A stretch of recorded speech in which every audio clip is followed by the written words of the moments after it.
Sean ജോർജിനും PC ജോർജിനുമെതിരെ ന്യൂനപക്ഷ മോർച്ച സംസ്ഥാന അധ്യക്ഷൻ.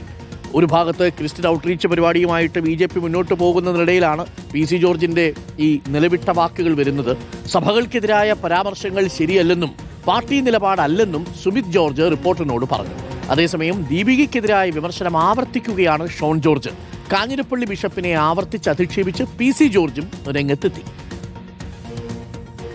പക്ഷേ ഈ കഴിഞ്ഞ കുറേ കാലങ്ങളായി സഭ, പ്രത്യേകിച്ച് ക്രിസ്ത്യൻ സഭ BJPയോട് കൂടുതൽ അടുത്ത് നിൽക്കുന്ന ഒരു സാഹചര്യം നിങ്ങൾക്ക് എല്ലാവർക്കും മനസ്സിലാക്കിയിട്ടുള്ളതാണ്. അത് ഘട്ടം ഘട്ടമായി മാത്രമേ ഈ മാറ്റം ഉണ്ടാകുകയുള്ളൂ. നമുക്ക് ഒറ്റയടിക്ക് എല്ലാവരും ഇതിലേക്ക് ചേർന്ന് നിൽക്കണമെന്ന് പറയുന്നതും ശരിയല്ല, അതങ്ങനെ ഉണ്ടാകുകയുമില്ല. വിമർശനങ്ങൾ ഞാൻ പറഞ്ഞല്ലോ, അത് വ്യക്തിപരമാണ് എന്ന് പറയുമ്പോൾ തന്നെ അത് പാർട്ടിയുടെ നിലപാടല്ല എന്നുള്ളതാണ്. അപ്പോൾ അദ്ദേഹം അത് പറഞ്ഞിരിക്കുന്നത് വ്യക്തിപരമായ നിലപാടാണ്. അത് ആർക്കെതിരെയായാലും ഒഴിവാക്കേണ്ടതാണെന്ന് തന്നെയാണ് അഭിപ്രായം. അത് വ്യക്തിപരമായിട്ട് നമ്മൾ ആരെയാണെങ്കിലും, അത് പിതാക്കന്മാരായിക്കൊള്ളട്ടെ, ഇനി അതിൽ താഴെയുള്ള ആളുകളായിട്ട് ആരെക്കുറിച്ചാണെങ്കിലും വ്യക്തിപരമായിട്ട് അത്തരത്തിലുള്ള ആക്ഷേപങ്ങൾ ഒഴിവാക്കേണ്ടത് തന്നെയാണെന്നുള്ളതാണ് എൻ്റെ വ്യക്തിപരമായ അഭിപ്രായം. ആവശ്യത്തിൽ അഖിലുണ്ട് കൂടുതൽ വിവരങ്ങളുമായി. Akhil, very good morning. Akhil, PC ജോർജും ഷോൺ ജോർജും നടത്തിയ പ്രസ്താവനകൾ ഇപ്പോൾ ഈ ന്യൂനപക്ഷ മോർച്ചയടക്കമുള്ള വിഭാഗങ്ങളെ വല്ല ബുദ്ധിമുട്ടിച്ചിട്ടുണ്ട്. കാരണം അവർക്ക് ഈ കാര്യങ്ങളൊക്കെ വിശദീകരിക്കുക വലിയ ബുദ്ധിമുട്ടായിട്ട് തീരുമല്ലോ. BJP സംസ്ഥാന നേതൃത്വവും ക്രൈസ്തവ സഭാ നേതൃത്വത്തെ പിണക്കുന്നതിനോട് വിയോജിപ്പാണ്. ദീപികയ്ക്കെതിരെ എന്ന മട്ടിലാണ് അവർ വിമർശനങ്ങളൊക്കെ ഇപ്പോൾ മാറ്റാൻ ശ്രമിക്കുന്നത്. പക്ഷേ അധിക്ഷേപമൊന്നും അവസാനിക്കുന്നില്ലെന്ന് തോന്നുന്നു. ഷോൺ ജോർജും PC ജോർജും രണ്ടും കൽപ്പിച്ച് തന്നെ.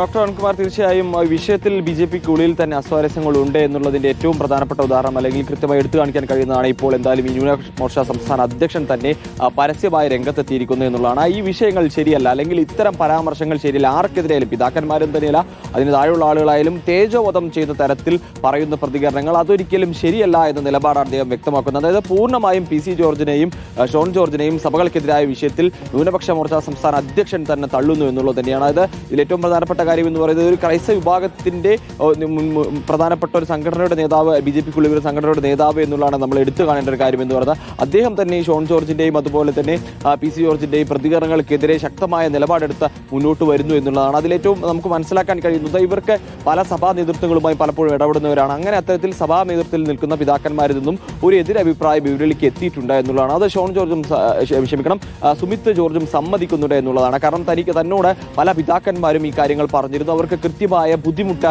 ഈ ഷോൺ ജോർജിനെയും PC ജോർജിനെയും പ്രസ്താവനകളുണ്ട്. ആ കാര്യം താൻ സംസ്ഥാന നേതൃത്വത്തെ അറിയിച്ചിട്ടുണ്ട് എന്ന കാര്യം കൂടിയാണ് എന്തായാലും സുമിത് ജോർജ് വ്യക്തമാക്കുകയും ചെയ്യുന്നത്. ഇത്തരം നിലപാടുകൾ എതിർക്കേണ്ടതാണ് എന്നുള്ളതാണ്. അത് ന്യൂനപക്ഷ മോർച്ചയുടെ നിലപാട് കൂടി അതാണ് എന്ന് അദ്ദേഹം പറയുകയും ചെയ്തിട്ടുണ്ട്. അത് പാർട്ടി നിലപാട് വ്യക്തമാക്കിയിട്ടുണ്ട്. സഭകളുടെ വിഷയത്തിലെ പ്രതികരണങ്ങൾ അത് സഭയുടേതല്ല, അത് വ്യക്തിപരമാണ് എന്ന് പാർട്ടി തന്നെ വ്യക്തമാക്കിയതാണ്. ആ നിലപാട് തന്നെയാണ് ന്യൂനപക്ഷ മോർച്ചയ്ക്കുമുള്ളത്. ഇപ്പോൾ ഇവർ ഈ പറയുന്നത് വ്യക്തിപരമായ നിലപാടുകൾ മാത്രമാണ് എന്നുള്ളതാണ്. അതായത് ന്യൂനപക്ഷ മോർച്ചയുടെ പിന്തുണ ഈ വിഷയത്തിൽ PC ജോർജിനും അതുപോലെ തന്നെ ഷോൺ ജോർജിനും ഇല്ല എന്നുള്ളതാണ് ഏറ്റവും പ്രധാനപ്പെട്ട കാര്യമെന്ന്. അതിനിടയിൽ ഇന്നലെയും ഇത്തരത്തിൽ രൂക്ഷമായ ഭാഷയിൽ തന്നെ കാഞ്ഞിരപ്പള്ളി ബിഷപ്പിനെ PC ജോർജ് വിമർശിക്കുന്ന സാഹചര്യം ഉണ്ടായി. പക്ഷേ ഷോൺ ജോർജ് ആ കാര്യത്തിൽ സഭയ്ക്കെതിരായി അങ്ങനെ കടുപ്പിച്ച് പറയുന്നില്ല എങ്കിൽ പോലും ദീപികയ്ക്കെതിരെയാണ് വിമർശനം ഉന്നയിക്കുന്നത്. സ്വാഭാവികമായും ദീപികയുടെ തലപ്പത്തിരിക്കുന്നവർ ദീപിക സഭകളാണ്. ദീപികയ്ക്കുള്ള വിമർശനം എന്ന് പറയുന്നത് സഭയ്ക്കുള്ള വിമർശനമായി തന്നെയാണ് അതിനെ ചേർത്ത് വായിക്കുകയും ചെയ്യുന്നത്. Doctor Arunkumar, thank you. അഖിലാണ് വിവരങ്ങൾ നൽകിയത്. ഈ ജോർജ് സാറുമാരെല്ലാം കൂടി വലിയ പ്രശ്നമാണല്ലോ എന്ന് ജോൺ ടോക്സ് പറയുന്നുണ്ട്.